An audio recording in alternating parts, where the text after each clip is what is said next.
Jesse, David's father, and his brothers were blind to who David was and what David's potential was. Also notice that David was a shepherd. He was out in the field tending sheep, caring for the sheep. Throughout Scripture, throughout the Old Testament, God is called a shepherd of the people Israel. And then the kings of Israel were called shepherds. Through God's guidance, they would shepherd the people. And so David, this young shepherd, was anointed by Samuel to be the king of Israel. Now, in the New Testament, we recognize who the good shepherd is, the one who would lay down his life for his sheep. Of course, that is Jesus. Unfortunately, the people who should have recognized who Jesus was, the religious leaders of the day, were blinded to his identity. Even when presented with indisputable evidence, they closed their eyes to Jesus' true identity.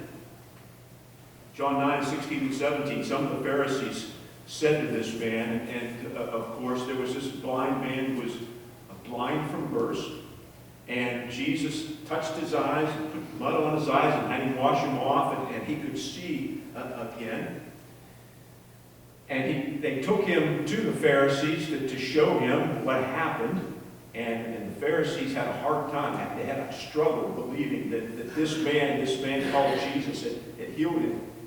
Some of the Pharisees said, "This man is not from God, for he does not keep the Sabbath."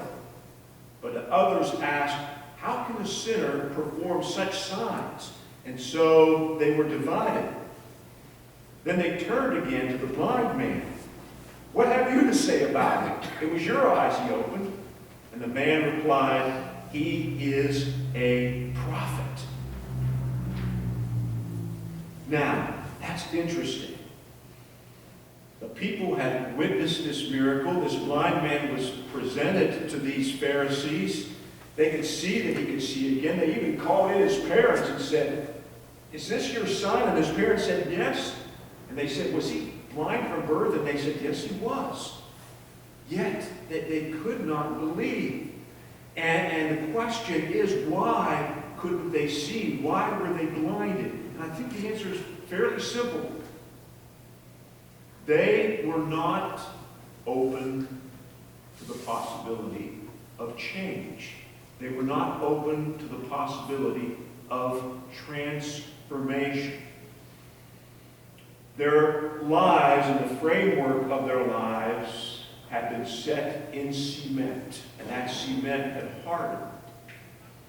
And if they were to recognize Jesus as this prophesied Messiah, this coming King of Israel, if they were to recognize him, they would have to break up that cement into which their framework had been encased.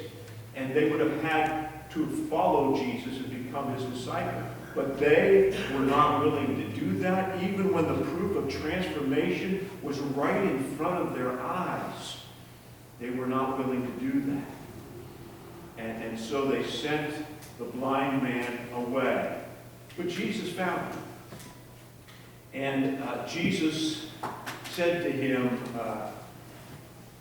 would you like to follow the Messiah? And he said, "Tell me who it is, Lord, and I'll follow him." And basically Jesus said, "I am the one God has sent, God's Son." And he became a disciple. Now, in our lives, when the Lord moves within us, and in that relationship with the Lord, when our lives begin to become transformed, there's a light that goes on. Not a physical light, but a spiritual light goes on within us when God begins transforming our lives, and people notice. And there are two reactions when that happens. When that change begins to happen, and then we grow closer to the Lord, and we become more caring and compassionate people, that light shines forth. And there are two reactions. There will always be those who rage against the evidence of transformation they see right before their eyes. Their framework is in hardened cement, and they don't want to break that cement up. They don't want to even consider the possibility of change and transformation. And that cement has hardened. But there are others who see that transformation within us, and their eyes slowly begin to open. And they begin to understand that in a relationship with God through Jesus, their lives can move in a better direction, in a positive direction. Their families can be blessed. They can grow and become stronger people, more compassionate, caring people. They can begin making a difference in the lives of others.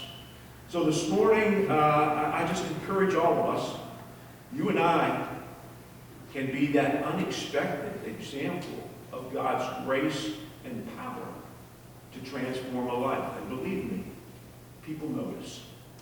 Amen. Let's turn to our final hymn. That would be 191. There's power in the Lord.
The Lord make his face to shine upon you and be gracious to you. The Lord lift up his countenance upon you